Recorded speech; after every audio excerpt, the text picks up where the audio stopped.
Colours का चुनाव जो है वो कैसे करें। एक घर को बनाते वक्त कलर्स का चुनाव कैसे किया जाए। पहली बात तो ये कि रंगों की एक अलग ही महिमा है, अलग ही उनकी एक साइंस है। अगर हम प्रमुख 3 रंगों को जानते हैं, अगेन वो भी 3 स्टेट्स में ही मिलते हैं, जैसे ब्रह्मा विष्णु और महेश, ठीक उसी तरीके से प्रमुख 3 रंग ही मिलकर के सभी रंगों को जन्म देते हैं। ये आप सब लोग अच्छे से जानते हैं। पर ये 3 रंग जो मिलकर के अलग अलग रंगों को जन्म देते हैं, वो रंग अलग अलग तत्व के हो जाते हैं। जैसे कि आप जानते हैं कि नीला और काला जल तत्व है, ग्रीन और ब्राउन जो है वो एयर एलिमेंट है, फायर जो होता है वो रेड फैमिली का होता है, और स्पेस जो होता है वो व्हाइट और मेटालिक का होता है।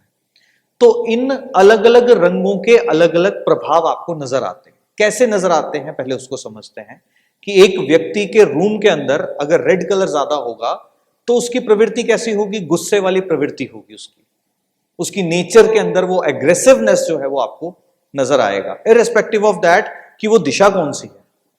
पहली चीज जो उसके अर्ध चेतन से अवचेतन के अंदर जो ट्रांसफर होती है वो क्या होती है, लाल रंग। लाल रंग यानी कि एक तो जल्दबाजी में काम करना उसकी प्रवृत्ति के अंदर आ जाएगा, दूसरा क्या होगा, गुस्से का प्रभाव भी उसके अंदर नजर आएगा। अब एक व्यक्ति जिसके रूम के अंदर नीला रंग हो रखा है, नीला रंग हो रखा है, तो वो क्या हो सकता है, इमोशनल हो जाएगा। क्यों? क्योंकि किसका कलर है, जल का जो रंग है वो वैसे देखा जाता है। वास्तविकता में आप जानते हैं कि जल का कलर नहीं होता, पर उसको रिफ्लेक्शन के कारण से उसको नीला और काला रंग। एक व्यक्ति जिसके रूम के अंदर ग्रीन कलर होगा वो कैसा बिहेव करेगा, वो मौके ढूंढेगा जिंदगी के अंदर, ग्रोथ की ओर जो है वो अग्रसर होगा। ये उसके प्रवृत्ति के अंदर आपको दिखेगा। एक व्यक्ति जिसके रूम के अंदर येलो कलर बहुत ज्यादा प्रोमिनेंट होगा, वो कैसा सा होगा, आलसी हो सकता है थोड़ा सा, हाँ, बट फिर भी अपनी बात पर खड़ा रहने वाला। एक व्यक्ति जिसके रूम के अंदर सफेद रंग होगा वो कैसा दिखेगा, वो कैसा होगा, वो कैसा बिहेव करेगा, वो अपने रिलेशनशिप की वैल्यू करने वाला होगा, वो रिलेशनशिप को बहुत ज्यादा इंपॉर्टेंस देगा अपनी लाइफ के अंदर। तो ये रंगों के आधार पर आते हुए इफेक्ट्स हैं जो आपको नजर आएंगे। तो पहली चीज, आप जब रंगों की बात करते हैं या रंगों के चुनाव की बात करते हैं तो इसको ध्यान में रखेंगे कि एक व्यक्ति जो कंप्लेंट लेकर आ रहा है कि भाई ये बड़ा झगड़ा करता है, तो आप चेक करो कि उसके रूम के अंदर लाल रंग तो नहीं हो रखा ज्यादा। हाँ, एक व्यक्ति, कोई माँ या फादर कंप्लेंट लेकर के आते हैं, बच्चा पूरा दिन पड़ा रहता है जी बिस्तर के ऊपर, हिलता नहीं है, तो कहीं पृथ्वी तत्व तो नहीं ज्यादा ऐड।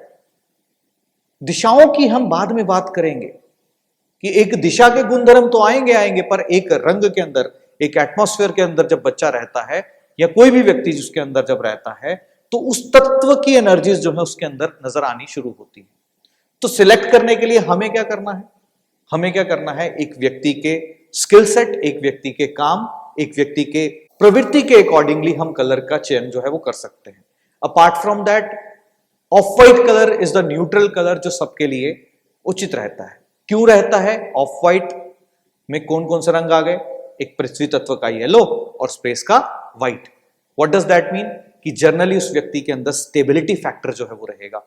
उस घर के अंदर अगर हम पूरे ही घर के अंदर ऑफ व्हाइट करवा देते हैं, क्या होगा, स्टेबिलिटी फैक्टर जो है वो उसके अंदर रहेगा, और दूसरा एक रिलेशनशिप की कदर करना जानेगा। तो ये 2 इंपॉर्टेंट पहलू हैं।